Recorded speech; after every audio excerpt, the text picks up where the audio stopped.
வாசிங்க. 1 தீமோத்தேயு 2ஆம் அதிகாரம் 4வது வசனம். எல்லா மனுஷரும் ரட்சிக்கப்படவும் சத்தியத்தை அறிகிற அறிவை அடையவும் அவர் சித்தமுள்ளவராய் இருக்கிறார். ஹல்லேலூயா. அப்ப தேவனுடைய விருப்பம் என்ன தெரியுமா? நீங்க பணக்காரரா வரணும், நீங்க பலசாலியா மாறணும், இந்த பூமியில நீங்க ஐஸ்வர்யவானா இருக்கணும். அதுவா தேவனுடைய சித்தம்? அதுவா தேவனுடைய விருப்பம்? அதையெல்லாம் நமக்கு தேவைன்னு அவர் அறிந்து நம்மளை உண்டாக்குவதற்கு முன்பதாக நமக்கு வேண்டிய சகல நன்மைகளையும் அவர் நமக்கு ஆயத்தம் பண்ணி வைத்திருக்கிறார். ஆமென். ஹல்லேலூயா.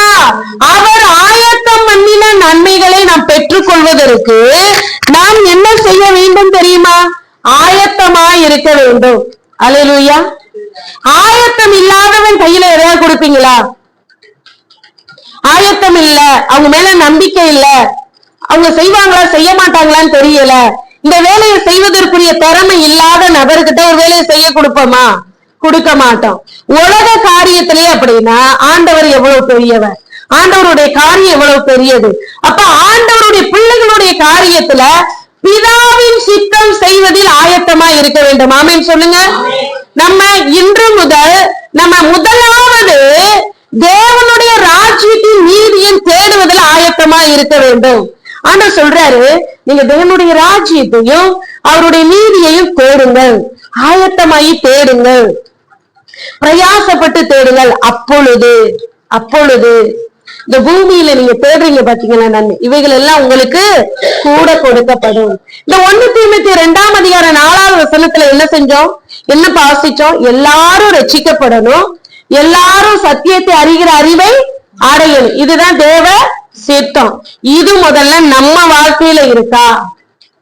நம்ம ரட்சிக்கப்படணும்னு பிதா விரும்புறாரு, நம்ம சத்தியத்தை அறிகிற அறிவை அடையணும்னு தேவன் விரும்புறாரு. இதுல நமக்கு விருப்பம் இருக்கா? இதுல நமக்கு ஆர்வம் இருக்கா? இதுல நமக்கு உற்சாகம் இருக்கா? இதுல நமக்கு ஒரு தேடல் இருக்கா? இதுக்காக நம்ம பிரயாசப்படுறோமா? எதுக்காக? ரட்சிக்கப்படவும் சத்தியத்தை அறிகிற அறிவை அடையவும் தேவன் விரும்புகிறார். அவர் விரும்புகிற காரியத்தை செய்ய, அவர் விரும்புகிற காரியத்தை நான் செயல்பட நான் ஆயத்தமாய் இருக்கிறேனா? கேள்வியை கேட்டு பாருங்க. நான் ஒவ்வொரு நாளும் ரட்சிக்கப்படணும். ஆமீன் தானே? நான் ஒவ்வொரு நாளும் ரட்சிக்கப்படணும், ஒவ்வொரு நாளும் சத்தியத்தை அறிகிற அறிவில வளரணும். இந்த ரட்சிப்பும் சத்தியத்தில் அறிகிற அறிவையும் நீங்கள் பெற்றுக்கொள்வீர்களே ஆனால் ஆவிக்குரிய வாழ்க்கையில நீங்க வளர வளர வளர பூமிக்குரிய வாழ்க்கையிலையும் தேவன் உங்களை வளர பண்ணுவாராக. ஆமென். ஹல்லேலூயா. கர்த்தருக்கு ஸ்தோத்திரம். இன்னைக்கு நிறைய பேர் வெளியில சொல்றாங்க, ஒண்ணுமில்லாம வந்தாங்க, பைபிளை எடுத்துட்டு வரும்போது ஒரு ஆசீர்வாதமும் இல்ல. ஆனா இப்ப பாரு எப்படி தப்பான கண்ணோட்டத்துல பாக்குறாங்க, பேசுறாங்க. நிறைய பேரை நம்ம பார்த்திருப்போம். ஆனா ஆண்டவருடைய சித்தத்தின்படி, அழைப்பின்படி வந்து ஒவ்வொரு நாளும் அந்த ஊழியக்காரவங்க, அழைக்கப்பட்டவங்க, தரிசனம் உள்ளவங்க ரட்சிப்புக்காக தன்னை ஆயத்தப்படுத்தும் போது, சத்தியத்தை அறிகிற அறிவை அடைவதற்காக தன்னை ஆயத்தப்படுத்தி பிரயாசப்படும் போதும் இந்த ரட்சிப்பும் இந்த சத்திய வசனங்களும் ஒரு மனுஷனை ஆசீர்வதிக்காம விட்டுருமா?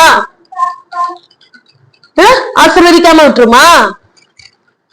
அதனாலதான் இன்னைக்கு ஊழியக்காரவங்க ஆசீர்வாதமா இருக்காங்க. ஏன்னா ஒவ்வொரு நாளும் அவங்க ரட்சிப்புக்காக, தன்னுடைய ரட்சிப்புக்காகவும் பிறருடைய ரட்சிப்புக்காகவும் அவங்க என்ன செய்யறாங்க? பிரயாசப்படுறாங்க. அது பிதாவின் சித்தம்.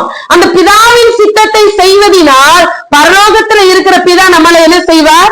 ஆசீர்வதிப்பார். இரண்டாவது, ஒவ்வொரு நாளும் சத்தியத்தை அறிகிற அறிவிலே ஒருத்தவங்க வளர்ந்து சத்தியத்தை அறிகிற அறிவை மற்றவர்களுக்கு கொடுக்கும் போது பிதாவின் சித்தம் அங்கு என்ன செய்யப்படுகிறது? நிறைவேற்றப்படுகிறது. அப்ப பிதாவின் சித்தத்தை செய்கிறவர்களை தேவன் ஆசீர்வதிப்பாரா? ஆசீர்வதிக்க மாட்டாரா? ஆசீர்வதிப்பார். ஆமென். அப்ப உங்க வாழ்க்கையில ஒவ்வொரு நாளும் நீங்கள் ரட்சிக்கப்படவும் பிறர் ரட்சிக்கப்படவும் பிரயாசப்பட வேண்டும். ஹல்லேலூயா. ஒவ்வொரு நாளும் சத்தியத்தை அறிகிற அறிவை நான் அடையவும் பிறருக்கு அந்த சத்தியத்தை கொடுக்கவும் பிரயாசப்பட்டால் பரலோகம் உங்களை ஆசீர்வதிக்கும். ஆமென். ஏன்னா இந்த ரட்சிப்பும் இந்த சத்தியமும் தேவ சித்தமாய் இருக்கிறது. தேவன் உலகத்திலே என் ஜனம் ரட்சிக்கப்படணும், என் ஜனங்கள் ரட்சிப்பை அடையணும், என் ஜனங்கள் சத்தியத்தை அறிகிற அறிவை ஏன்னா இந்த சத்தியம்தான் ஒரு மனுஷனை பாவத்தில இருந்து விடுதலை ஆக்கும். பாவத்தின் சம்பளம் மரணம். அப்ப இந்த உலகத்துல மரணத்துல இருந்து விடுவிக்கக்கூடிய ஒரு வழி எங்கேயாவது இருக்கா? எத்தனை ஆசீர்வதிக்கப்பட எத்தனையோ வழியை தேடி போறாங்கல்ல. மரணத்துல இருந்து விடுதலையாக்க, பாவத்துல இருந்து விடுதலையாக்க, சாபத்துல இருந்து விடுதலையாக்க இந்த உலகத்துல ஏதாவது வழிவாசல் இருக்கா? இல்ல.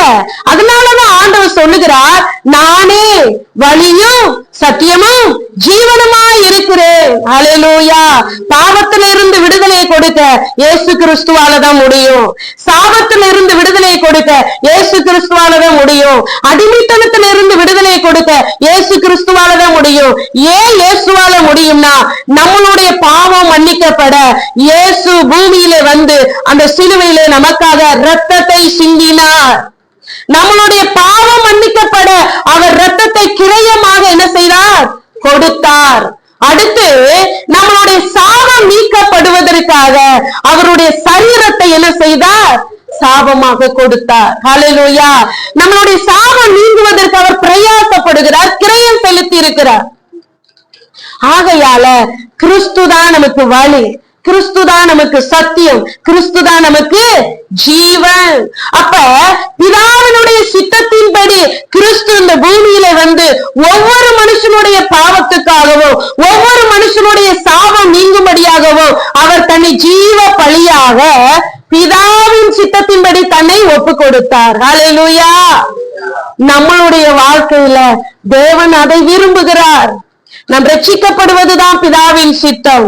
நாம் சத்தியத்தை அறிகிற அறிவிலே வளர்வதுதான் பிதாவின் சித்தம். இது ரெண்டுக்காகவும் நீங்க பிரயாசப்பட்டு பாருங்க. ஏன்னா சத்தியம் என்னைக்குமே தோற்று போகாது. தேவனுடைய வார்த்தை ஒவ்வொன்றிலும் என்ன இருக்கு? ஜீவன் இருக்கு. ஹல்லேலூயா. அதுல என்ன இருக்கு? தேவனுடைய வார்த்தையில என்ன இருக்கு? ஜீவன் இருக்கு. தேவனுடைய வார்த்தையில சமாதானம் இருக்கு. ஆமென் சொல்லுங்க. தேவனுடைய வார்த்தையில சந்தோஷம் இருக்கு. தேவனுடைய வார்த்தையில விடுதலை இருக்கு.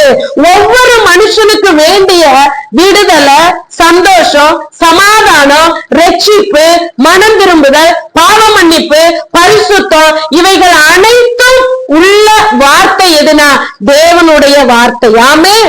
அதனாலதான் நம்ம வாழ்க்கையில இருக்கிற பாவம் சாபம் நீங்குவதற்காக சத்தியத்தை நம்ம என்ன செய்ய வேண்டும்? அறிய வேண்டும். ஹல்லேலூயா. சத்தியத்தை அறிகிற அறிவிலே வளர எத்தனை பேர் விரும்புறீங்க? ஹல்லேலூயா. ஹல்லேலூயா. அப்ப ஒவ்வொரு நாளும் இந்த வேதத்தோடு நீங்க நேரம் செலவிடும் பொழுது, ஒவ்வொரு நாளும் இந்த வேதத்தோடு நேரத்தை செலவு பண்ணி நீங்க பிரயாசப்படும் போது இந்த வார்த்தையில இருக்கிற ஜீவன், இந்த வார்த்தையில இருக்கிற நன்மைகள் உங்க வாழ்க்கையில பெருகும். ஆமென் சொல்லுங்க பார்க்கலாம். ஹல்லேலூயா. சாபம் நீங்க பாவம் மன்னிக்கப்படணும். பாவம் மன்னிக்கப்பட தேவனுடைய வார்த்தையை ஏற்றுக்கொள்ள வேண்டும். தேவனுடைய வார்த்தையில இருக்கிற வல்லமை ஒரு மனுஷனை பரிசுத்தமாக்கும். ஹல்லேலூயா. ஏன்னா தேவனுடைய வார்த்தை எப்படிப்பட்டது தெரியுமா? இருபுறமும் கருக்குள்ள பட்டயம். ஏன் பைபிள் படிக்கணுங்கிறது புரியுதா? ஏன் ஜெபிக்கணும்னு புரியுதா? ஏன் ரட்சிக்கப்படணும் புரியுதா? நம்ம ரட்சிக்கப்படுவது பிதாவின் விருப்பம். ஆமென். நம்ம சத்தியத்துல வளர்வது பிதாவின் விருப்பம். இத ஒவ்வொரு நாளும் ஆண்டவருடைய விருப்பத்தின்படி நம்ம வாழ ஆரம்பிச்சிட்டோம்னா அதிகாலையிலே தாவீதை போல எழும்பி ஆயத்தமாகி ஜபத்துல காத்திருந்து வேத வாசிப்புல காத்திருந்து தேவ சத்தம் கேட்க மகிமையை நாம் என்ன செய்ய முடியும்? காண முடியும். ஹல்லேலூயா. மனுஷன் அப்பத்தினால் மாத்திரம் அல்ல தேவனுடைய வாயில் இருந்து புறப்படுகிற ஒவ்வொரு வார்த்தையினாலும் பிழைப்பான். ஹல்லேலூயா.